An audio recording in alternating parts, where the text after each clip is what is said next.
So welcome to the Cohort Management Program Story panel discussion. My name is Bukam Rossetti. I'm the project manager with CareCompass Network, and I also serve as the network facilitator with CareCompass Network, the Cohort Management Network out in the West region. That makes me happy, kind of helps me to just normalize my environment a little bit, just, hello. And I'm so honored to be moderating this shared learning collaborative with these 4 amazing panelists.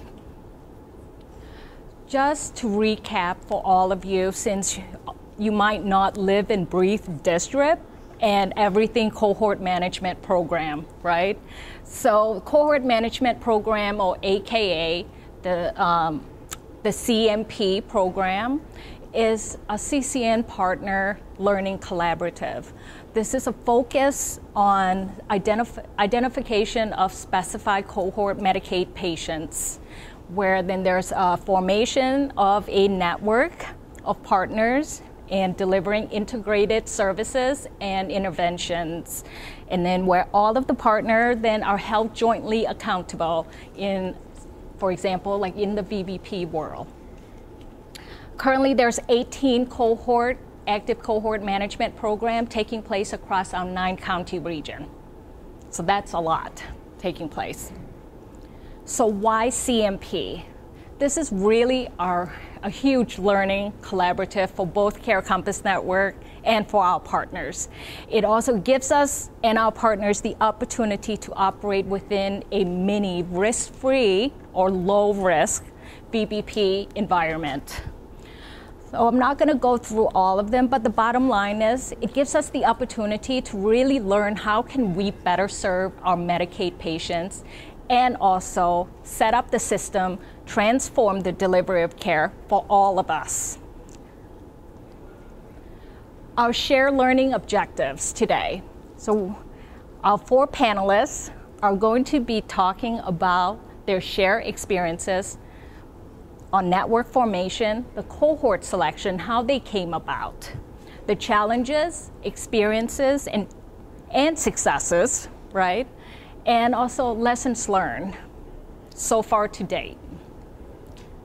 Establishing some intentions. We've allocated 10 minutes at the end of our session for Q&A. So there's Post-it notes on your chairs. Please fill that out, and then what we'll do is just go through that the last 10 minutes. And there's a brief cohort description in the packet that you were provided towards the end that will just kind of give you the brief synopsis of all of our panelists up here, their cohort program selections. And then being present, also please silence your phone and then enjoy. So please help me to welcome our amazing panelists. Megan Carroll, she's the project manager with Our Lady of Lourdes. We have Josie Robos, who is the program manager with Guthrie Health System. We have Emily Millar, she is the director of care management with Cayuga Health Partners, or formerly CAP.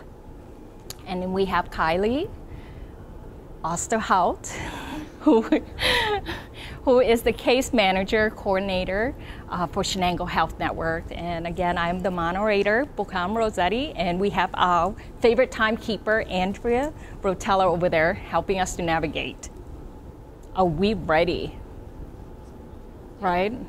I also like this, just that whole concept, right? That everybody deserves to have a good life, and I think that's where all of us are in this, to be able to impact the Medicaid population, to help us with that. So for our first round of questionings, so thank you for taking the time. Tell us a little bit, or our audience, a little bit about what motivated your organization to select the cohort population that you did, and what were some of your hopes and goals and dreams associated with that? Would you like to get started? Yeah, just for my own reference and for the other panelists too, if we could just show of hands of people that are involved in a cohort project in one way or another. Wow. So we actually have 3 different cohorts that we're involved in. I think for us at large, it was the populations that we're working with are all populations that were known or maybe we were attacking sort of challenges that we knew existed in our work currently. And it was sort of a nice incentive, certainly with the planning dollars, for us to actually dedicate some time and resources to solving the problem. Whereas before we were all individually or in silos talking about the problems, some of the problems that existed. So this is a nice incentive really to get people to actually sit down and take that time and talk about how we're going to start to resolve this. So in terms of our kind of populations we work with sort of happened organically in that these were sort of conversations, like I said, that were sort of happening already between ourselves and other agencies in the network. Myself, as Director of Care Management, we do a lot of care coordination with patients in the outpatient setting.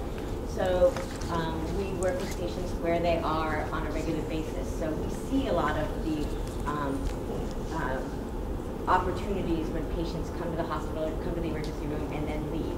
So we see that on a regular basis and work a lot with service organizations in the county and outside of the county to work through a lot of the social determinants of health that are really the barriers to people self-managing in the outpatient setting. So we have a good working relationship with a lot of different partners already, and knowing what some of the regular problems we see, and having a sort of a finger on the pulse of what might be a good place to focus. And so like I said, it was kind of happened organically that these problems and conversations were already happening. So I actually came into it very late, knowing very close to when the milestones were due. You're lucky. It was kind of handling, well, I ended up having to create and submit all the milestones, so I don't know how lucky I am. But knowing somebody else in our organization was kind of starting the conversations and getting people to the table, and then I was sort of brought in at the end, but ended up kind of taking it over, and which probably would have happened eventually anyway because of my experience in the work that I do on a day-to-day basis. But it worked out really well. At large, I think going back, if we could do it again, and maybe we get more into this more in the second round, knowing what we're doing now, I think we probably pull in even more partners, and having more of an awareness of that moving forward if we were to do this again. Right, that is the other question that I would have posed actually. What would you do differently if there was a CMP 2.0? Yeah. Right, so that was nice for you to share that. How did you go about selecting your partners? Again, it was kind of conversations that were already happening. So for example, one of our cohorts were working with the inpatient behavioral health setting and patients being discharged and receiving outpatient services at a specific location. And so we were already having those conversations with Tompkins County Mental Health Services and the inpatient behavioral health unit to say what are our challenges, knowing that there's a 50% no-show rate. What kinds of sorts of things. I mean, they almost happened at the exact same time this cohort came out, project was announced. So it made really sense to let's spend some time and bring in some other partners and really put some energies around increasing that show rate in the post-acute follow-up stage. So they all sort of happen that sort of similar, but some of that in 2 of the other ones, that one and one of our other ones where we're looking at opioids to sort of who we brought to the table. That once those conversations started, then became the difference there. Okay.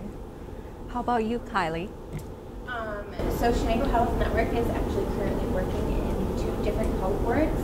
Our motivation is due to the district process and maintaining our viability as an agency and gaining the skills that are needed to create a value population. Myself and the other case manager in our agency also work with the ED in Michigan Memorial Hospital and as well as med-surg floors. So we do see a lot of this on a day-to-day basis of different needs that can be met for different individuals through these cohorts. In addition, our motivation for the cohort is the health being an issue and being targeted through these different cohorts. If Cohort Health Network ever had another chance or another opportunity of more cohorts, we obviously would do that. Yeah. As for our partners selected, Shenango Health Network reached out to Care Compass Network, who gave us a list of different places that we're doing, or different VLCs in the area.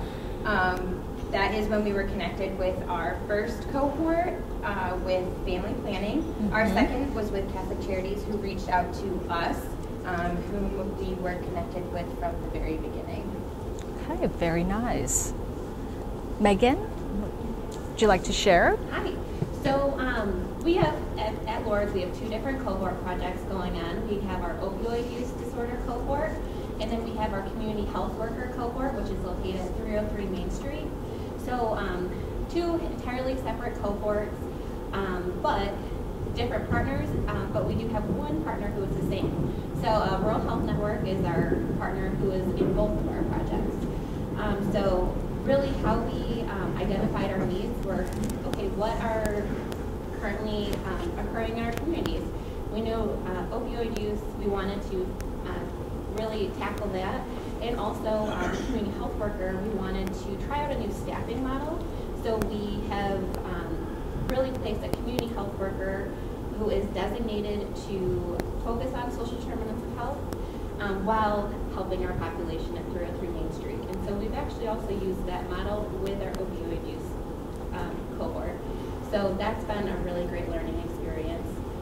So some of the network partners that we did choose were based really on what could they bring to the table. So for our community health worker cohort, we have Rural Health Network, the American Civic Association, and we have Broome County Healthy Neighborhoods Program. So that cohort is really focused on improving the safety of house, the environment, and the individual's health in general. So really what was that need, and then how could we find a partner who could fill that need? And then, so the hopes and goals of our networks were really making a difference in our community. We wanted to create something that, yes, we know it's a pilot, there's a time frame on there, there is a limited amount of funding for it, but we also wanted to make an impact. So with our opioid use disorder cohort, we focused on reducing the stigma, providing better education, and providing really the best what's out there, what can we bring? So that's how we chose those partners, and that project's really been great focusing on that. And then our community health worker project was, how can we improve this community? And so that really in that area, that's how we chose that. Thank you for sharing. Josie? So Guthrie's cohort is in the West RPU, and we have a unique situation in the West RPU that we don't have a lot of partners. And we have two cohorts in the West RPU, Guthrie's diabetes cohort, which is chronic disease cohort, and the Gerald COPD cohort. And we made a conscious effort that we would do our cohorts together, even though they were two very different chronic diseases. We were dealing with the same exact partners. So we have Rural Health Network, we have Human Services Development, we have Clinical Associates, we have Gerald. I'm trying to think who else is around the table. I think I might have covered everybody. Oh, and Care First. Correct. Thank you, Pam. Always helping out. So Cheryl Henninger from Gerald's and I worked really, really closely so that we had one network meeting, one way of submitting our data, one way of doing everything, because we didn't want to make it that more complex, because we knew how complex it was just for the partners to be at the table to do this extra work. It's not something that they're doing all the day. The Guthrie cohort for diabetes is small. It's only 75 active members. And we did that by design, because for us, doing this cohort program was more about figuring out how do we work with partners that we don't normally work with in our clinical environment. How do we build those connections and those relationships with community-based organizations? Healthcare is kind of going through this morph, and when you tell a provider that social determinants are more important or just as important as the clinical care they're giving, they don't have a great feeling about that, because they've invested their whole entire lives to go to medical school and to do this career that isn't rewarding every single day of their lives. And then telling them that you don't make as much of an impact as you think you make. We're trying to take a little bit of a different spin with it and help them understand that maybe with case conferencing outside of their visit, we can put some controls, safeguards, parachutes, whatever you want to call it, in place for the patient so that maybe when they only have their 7.5 minutes or 10 minutes to be with the patient, they can really concentrate on the clinical elements and will help alleviate the social determinants, the social elements. So it's a learning experience. It's taken us a little bit of a time to get it up and running. We're starting a case conference and we're starting to get active patients, but it's been a great learning experience all around the table. All right. Thank you so much for sharing. So what would you say has been one of your greatest challenges or barriers as a VLC or as a network partner? One that I had not planned on talking about, but it just popped into my head, is the payment, right? So as the checks start coming through, we have one particular agency all the time asking, are we getting per member per month yet? Where is that coming from? The active management component, so yes. That, in particular in our case, because it's funneled through a few different places, and then there's all these checks and balances between the few cohorts and who's managing it and that sort of thing, and then having to articulate back to CCN, well, what about this? We're not seeing this, and so that's been a challenge. And part of that might be the operational structure of how we do things. It's not necessarily CCN, but that's certainly been a challenge because people want their money, and rightfully so. I'll talk specifically about our opioid use disorder cohort project because there were some unique challenges with this one, and this was our third and sort of last minute, right under the gun. Cohort that we took on, and with that one in particular, and again it was prior to my coming on board, there were some discussions with around getting those folks that come into the emergency department either in active overdose or who have any history of opioid use disorder, and then connecting them with primary care. So we took that a step further to not just connect them with primary care services, but to really get them some care coordination in the outpatient setting and to work with them. Because there's a big difference between handing someone a pamphlet saying, who's homeless, to say you need to go to DSS and fill out this paperwork, then setting up transportation to get them to DSS, to meet them there, to wait with them in the 2-hour line so that they don't get frustrated and leave, to sit with them to help go through the paperwork and help them really understand it and to make sure it gets submitted. So those are two very different scenarios. So we actually have nurses and social workers that can help out with that latter piece. Yeah. And so the original partners, and again, it was all developed probably within a week, was a local, new to the area primary care resource that was focusing in medication-assisted treatment and harm reduction as a whole, and ourselves and the medical center. So then when I came on board, it became very clear that there's another big player in the community who's missing from this, and that was the Alcohol and Drug Council, who we know that this population is going to share a lot of patients, either currently or perhaps in the future. And that said, to the Alcohol Drug Council at the time, had just gotten approval for a 24-hour open access clinic, and we're starting to do medication-assisted treatment, so very much wanted them at the table. So then it became a challenge, really, of getting the other organization to realize that, and it was different, too, because historically, these two agencies had sort of different philosophy. One was of abstinence. Historically, the Alcohol Drug Council was a philosophy of abstinence versus medication-assisted treatment, but because of the times and the changing climate in healthcare, and certainly in our community, they've taken this giant leap to open a 24-hour access clinic that also provides some level of primary care, and will have inpatient detox, which doesn't exist currently in our community, and also providing harm reduction. So, that in the last minute, while we're trying to do this, to convince the agency that we need them at the table, and yes, you are going to have to share the money with them. And this has been a really great thing, and it's been hugely beneficial. And now those two agencies, in doing this work, are talking about shared clients, and we are able to have those open discussions. We've opened up a pathway, and not only that, where the one agency had a 4 to 6 week at one point wait to start medication-assisted treatment, the other did not. So now there's a direct referral pathway for patients needing care now, instead of waiting 4 to 6 weeks, to go to this other agency and receive treatment today.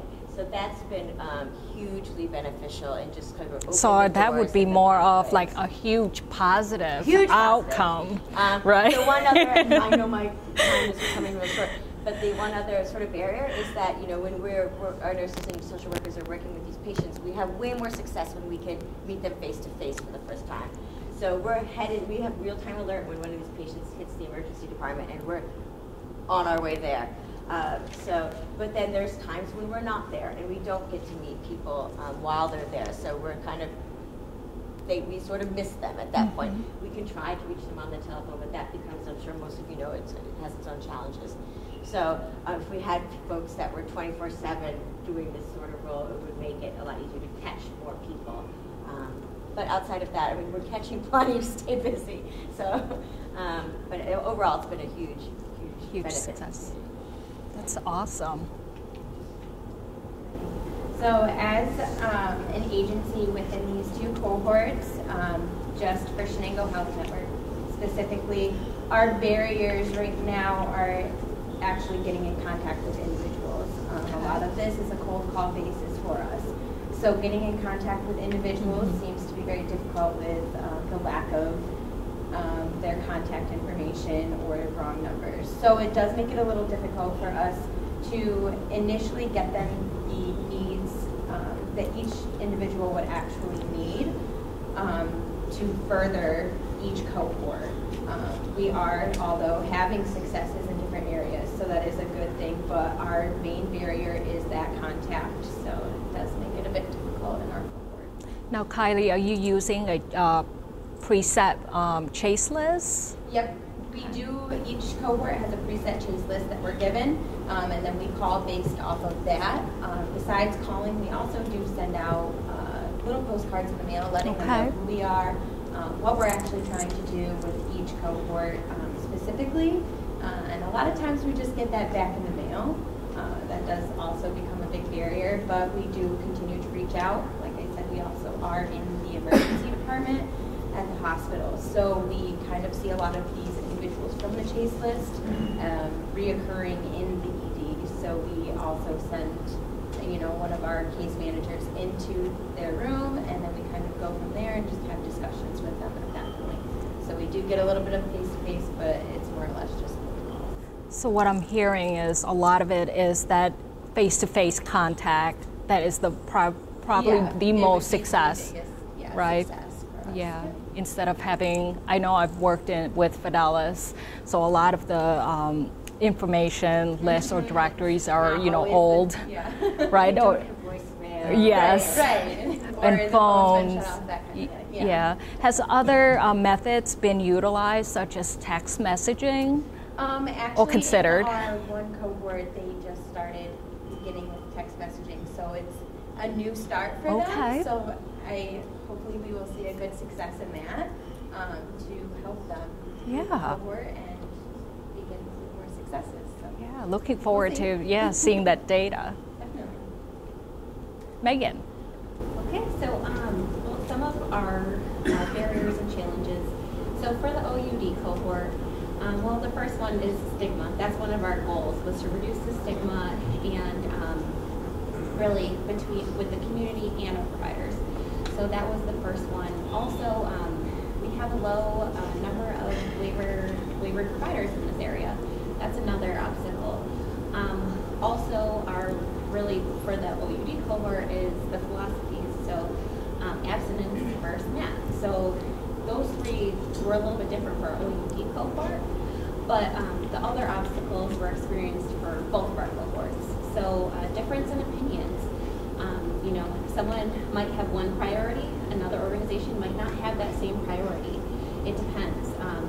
So letting everyone voice their opinions equally, but being respectful, building that relationship. That was something. Also, so lack of resources.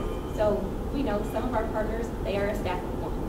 So for them to attend, this has been both great projects, but very time-consuming projects. So we do case conferencing monthly. That's a 2-hour call. We have our administrative meeting once a month. That's a 2-hour call. Before we could really be up and running, we were meeting weekly for sometimes up to 4 hours at a time. So really pulling people from these organizations that have limited staff has been, that was a big obstacle because we don't staff one.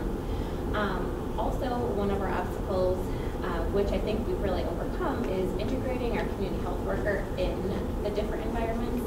So integrating the community health worker in our ED, that was a little bit different and a little bit more difficult because of the stigma, because of, you know, the fast-paced environment, everything that is going on. It's just, you know, the ED is a whole other animal.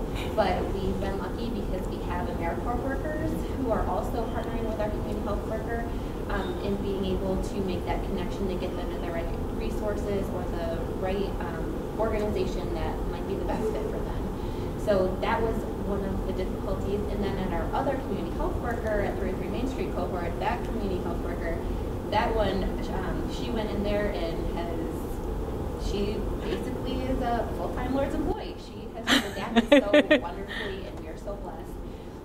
But that's been a little bit different in each one. But really great things have come and really great learning experiences. And so just touching more on that community health worker, really the hard part was, okay, we have providers who are doing this stuff, and this is lots of hands, but providers over here doing this stuff, then we have our social workers over here, and they're providing more on this level. So they're doing the social, well, everyone right in the middle of the social determinants of health are who is touching on this. So this community health worker being able to take the middle social determinants of health and really owning that has made the biggest difference. But getting providers and staff accustomed to having that resource has also been difficult. So these are a few of the obstacles, but really great learning experience. Thank you. So I think there's a lot of consistency through the barriers because we're dealing with a sick patient population, regardless of what their condition is. And not everybody here is in a cohort, so I think I'm going to take a step back from my peers and kind of talk about what it was as a VLC, the challenge of even getting started with this. And, you know, health systems sometimes get a bad rap, and we kind of bonded on this. But it's a, you know, you have to have an appreciation that it's an organization that's always dealing with risk, you know, malpractice, all kinds of things, you know, who's taking pictures on Facebook and posting patient faces. So you have to have an appreciation that when you go into an arrangement like this, the contracts are put in place to protect everybody involved. So for us, one of the barriers of getting started was getting the contracts in place and getting them to where it made sense for the health system as well as making sense for whoever your partner is who's coming to the table.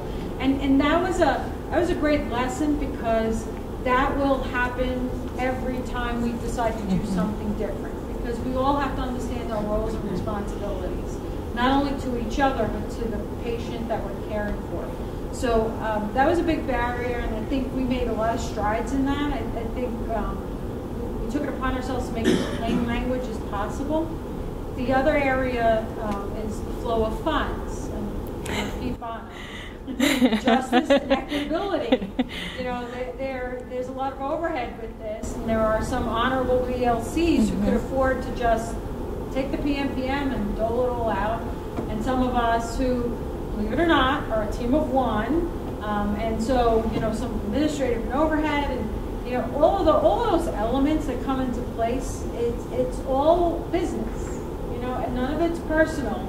And you want to make sure that you keep your relationships in a position where everybody doesn't have a bad taste in their mouth, but yet everybody has covered their bases and what they needed to kind of protect their own organizations. And I think that was a big lesson about coming to the table and really having appreciation where everybody was coming from and what they could bring to the table and what they couldn't bring to the table. Because you can ask a partner to do something, but they may not have the capacity to do it. Sometimes they don't want to be outward and just say, I can't do this. So there's an honesty that that you normally don't have in these situations. The other lesson learned, and the appreciation for what it costs various organizations to deliver the services that they deliver. You have to understand that. You have to understand that so that you're a good partner. And being a VLC, you're just as much as a partner as everybody else around the table. So those are earlier lessons, but nonetheless lessons. Correct. Yes, thank you so much. So Kylie, as a network partner, hearing some of the VLC's challenges that Josie and Emily and Megan shared, what has been some of the, basically your successes to date in being actively engaged with two VLCs? So our successes to date would be that each of us are able to work together. We all offer different services to the table. Right. So there are obviously barriers, but our successes of getting the assessments we need, getting the individuals' primaries, the transportation has been great between each cohort, and being able to use those, extra funds to get that stuff has been a good success. In Shenango County, obviously, it's a huge barrier obstacle to get through for like transportation Right. and individuals to and from primaries. So it's been a good success overall with each cohort. So would all of you agree that this is like a great start to enhance care coordination? There has been an opportunity, I think, for you to just interact and collaborate with partner organizations that you wouldn't normally have engaged with? What I'm also happy about is that I can bring to the table the partners and educate my team, the folks in my organization, of what the capabilities are, and you don't always have the platform to do that. This exercise, Cohort Management, Cohort Program, has really given us the opportunity to showcase them and make them understand that, no man is an island. And if we do it all together, we'll be a lot more successful. And it's been a great opportunity to do that. I think, as just thinking back about our last session there with Matt, right? I'm just feeling like our cohort management, what we have created, our capstone project, is really that platform to help our partner organizations to fix that puzzle or that healthcare puzzle. That's how I'm really embracing that whole concept. Well, it took our projects to the next level, right? So district opened up the doors, and the cohort is now we're having active conversations. We've kind of brought it over the chasm, and now we're really doing it. The only sad part is I wish we had done this 2 years ago. And I don't think there's anybody in the room who would disagree with me. I think those of us who were fortunate enough to be the mothers of this, that born this idea, that if we had just a little more time, because it's created a rhetoric that I don't think could have happened before district. I don't think the cohort program could have come before district. So if you were running a little bit low on time, we're okay? Okay. So from all of you, if you could share one, say, example of the most memorable or that aha moment or like a patient experience to date, what would it be? Or what's the secret sauce that you could impart on us? Do I have to go first every time? No, you do. You may not. All right. So my aha moment was about how important it is having the availability of the patient data so you can have one conversation. My health system is very conservative. We don't allow anybody that is not an employee of the organization to document in the chart. And my aha moment is I'm really going to utilize this work to teach them that there's a lot of value in hearing the voices of other caregivers and figuring out how that fits in doing our work. So that's my aha moment. Yeah, that's wonderful. Really every day there's an aha moment. From the consent form, for all of our partners, to the delivery of care that we're providing, really everything. You know, we went into this thinking, wow, we're gonna teach our partners a lot of stuff about what this hospital is doing. But no, we have learned so much from what they are all doing. So I would say it's an equal part. You know, we've taken just as much as the partners have, and it really has been a great experience. Okay. All right, and so as an agency, I think our aha moments would be the fact that we already were kind of utilizing services in our area for transportation and getting people to a primary, but we didn't realize what exactly was out there that was more to it that we could utilize before we got into these reports. I'll say two things, and maybe the first isn't so much aha as and I realize what is true. It's true that housing really is in our community, and I know everybody, housing, transportation, you know, is an issue. But you know, when we're able to get one of these vulnerable individuals, you know, into housing, who's doing their best to manage their situations, and you know, working with them, and we go to the housing that we've now secured for them, and there's sewage leaking from the upstairs apartment on top of the refrigerator. Like, how is that okay, right? So we can't take them out of there because now they're at the bottom of the list for any sort of other housing, right? And so this patient goes back to hospital, but then they leave AMA because this super duper apartment we've got them in has been broken into 3 times, and they're worried about their things being stolen while they're up at the hospital. So that's been really an eye-opener, but also, and I've learned a lot about the housing situation, which I know is bad just mostly anecdotally from various service organizations that I work with, but getting to see it for my own eyes has been impactful. Been very impactful. I forget what my other really happy one was going to be now. But just, I know what I was going to say. It's seeing the frontline teams, in particular with our behavioral health cohort. You know, in the behavioral health unit, inpatient setting, they're locked in there too. You know, the folks that work in there, so they often feel left very alone, and that they're this part of the hospital locked behind these doors, and nobody else is there to help them. So then to see my group helping them and willing to step in, and also in this process, they went through, lost a number of social workers. So, you know, through that turnover, and the social workers were doing a heavy lift in the cohort project, you know, to see somebody else stepping in to say, like, you know, we're here, we're ready to help you, we know this has been super helpful for you and your teams, and they've gotten really excited about it, so to be able to have the flexibility to step in and support them for a project that they were really excited about, and to not have them lose the steam because there's all this other stuff going on. So that's been really impactful as well. Yeah. Oh, we do have questions. So this is really for any of you, less so for Josie since I'm in her cohort. But what other data besides the CCN sort of like required reporting for your cohort management are you looking at, or you've seen and gone like, oh, we should track that? Like you mentioned anecdotally housing, like how do you track like the sewage off the fridge? It's a little bit of a caveat, but is there any other data that you're looking at, or that you've been like, oh, let's start tracking this because it's a critical component of this work? So we track data, well, depending on the cohort that it is. So we started tracking data on the nose. So why is someone turning down the cohort? Because we want to know, okay, well, how can we get them in the cohort? How can we make that connection? Also, something that we're tracking are the social determinants of health.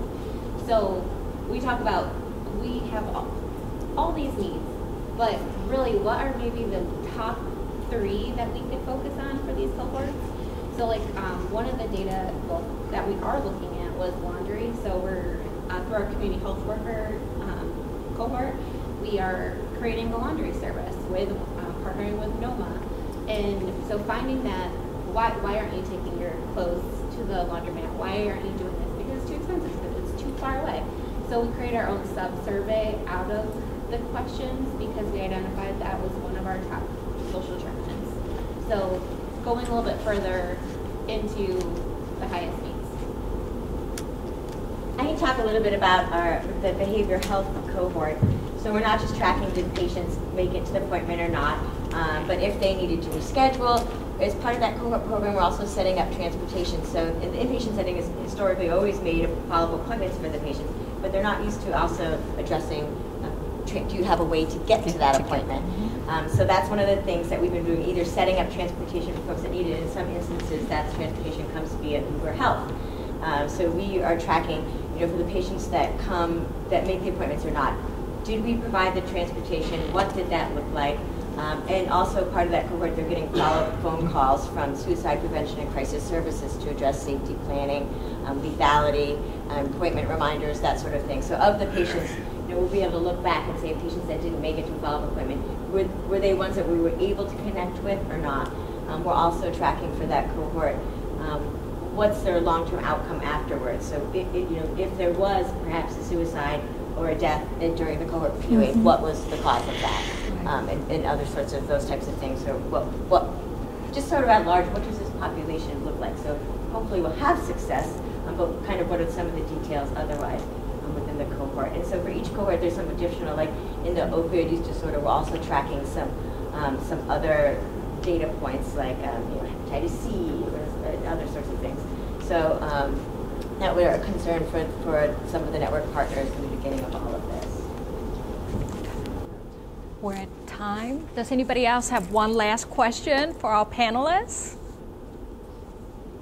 Well, thank you so much.